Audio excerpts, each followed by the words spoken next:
baby, listen to the speaker. No matter what, just say the word. I'm loving all I see. Pop, persuadable. What's going on, everybody? So, I love y'all. We're going to talk about the Priestess Changes. So, I have a little image up here for those who don't know.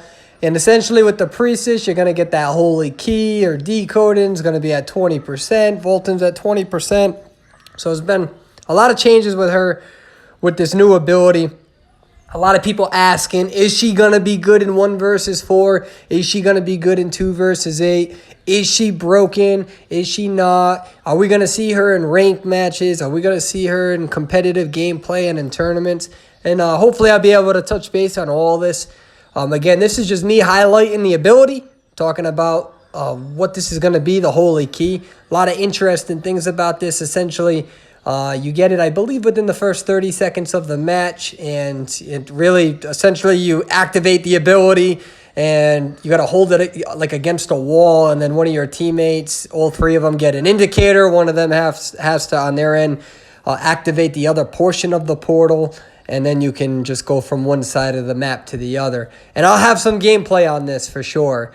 And I'm kind of excited about this change. You guys know that I'm big into the whole trying to make the even playing field for all players. This is the persona tree that I use with her.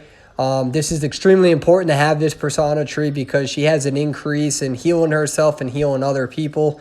And so I go up north 2 spots. And then really you want to build down. When you're next to somebody, you increase their decoding speed by 7%. So that's a good one. You have Tide Turner, and then you go obviously east on the persona tree, and that helps you pop up after.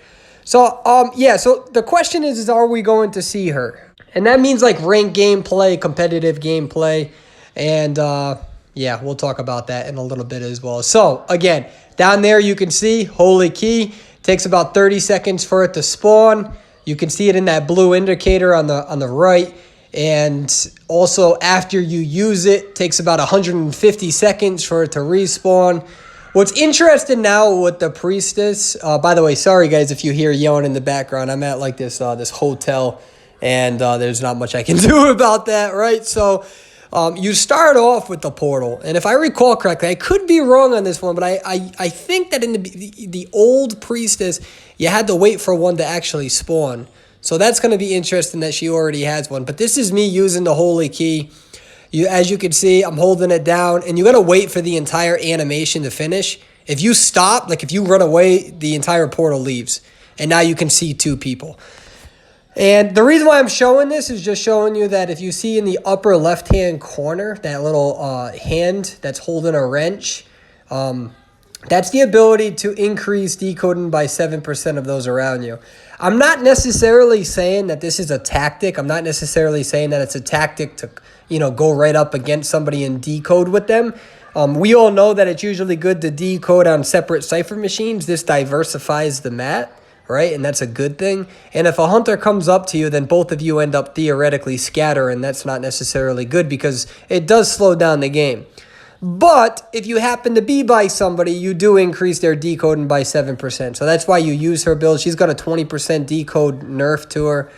I do like the blue portal that we have here. I think that one of the important things to do in the beginning of the match is when you do use the blue portal, there's really 2 main strategies. Somebody who's kiting can be the one that activates it, but that doesn't always work out well. So, that will take practice. You'd have to be in a coordinated team. The other one that's nice is if you make sure that somebody is near a cipher machine who activates the second one. That means that you both can decode the 2 a little bit faster theoretically if you both have Tide Turner, because that should be a 14%. Under the fact that if both have herd effect, I almost said herd immunity, get your kids vaccinated, you'll be able to have that 7% each. And that's a really important point. But for the most part, it's good to have that sort of portal. As you can see, my teammate, she got injured with her Tide Turner, if you will. And she was able to come into the portal. That's the one that I set up. And she just happened to find it. We don't have voice chat communications. And instead of going down and being put on the chair, she was able to get within that portal. She was probably hit on the other side. I don't really know what happened there. I'm not going back and rewinding it. And I'm able to pretty much heal her up before the hunter comes back. So let's get into the real conversation. And the real conversation is Priestess viable now? And the answer is yes and no. I have a feeling that we're going to see a lot of, this is just a hypothesis, by the way, or rather an idea or thought, but I'm pretty sure we're going to see Priestess in low tier and mid tier for the most part. I think people are going to try to find ways to use her. And I do think that she is, to a degree stronger with this sort of portal, but then again, her decoding took a huge hit, being at that 20%.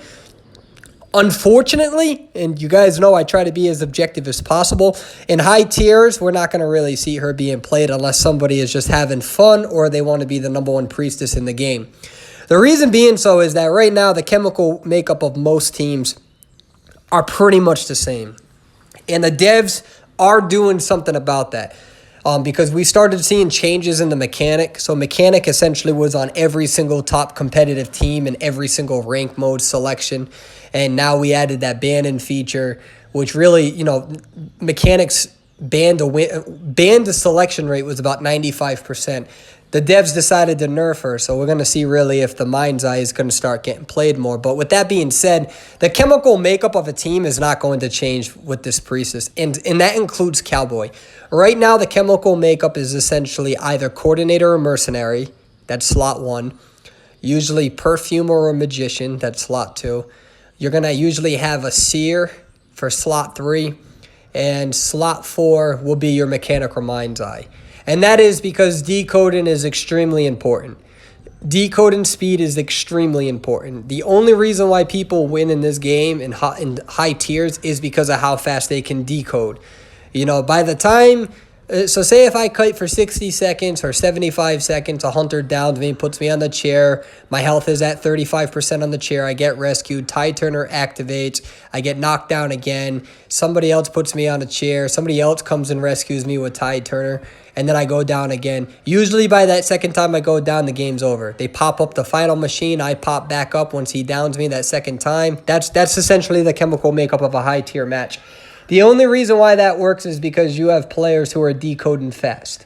And I'll make a video on that about the top strategies that top tier players and competitive players use. But that entire strategy, it's the meta. It's the meta. There's really no other way of playing other than sometimes using a forward and doubling up on a mechanic and a mind's eye to compensate. Decoding speed is important, especially in the beginning when decoding speed has been nerfed. So you're not really going to see Priestess being used that much in top tiers, especially in competitive gameplay. It's just not really going to happen.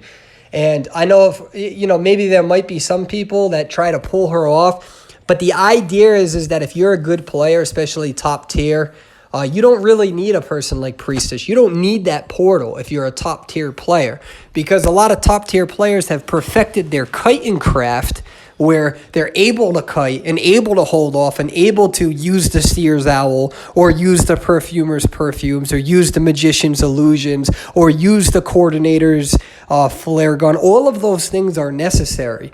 And although people are going to say that Priestess is overpowered, again, you're not really going to see her being used in these top ranks because her ability is still not good enough to remove somebody else who's more crucial, especially with that 20% debuff. She's going to be an animal, though, in 2 versus 8, but you got to be careful because everybody and their mother is going to want to use the Priestess, and you guys are going to have a very, very slow decoding speed. She'll be viable in 2 versus 8. She'll be good, but we're not really going to see her much in top competitive ranks. But we will only see after 2 to 4 weeks once we can run the numbers.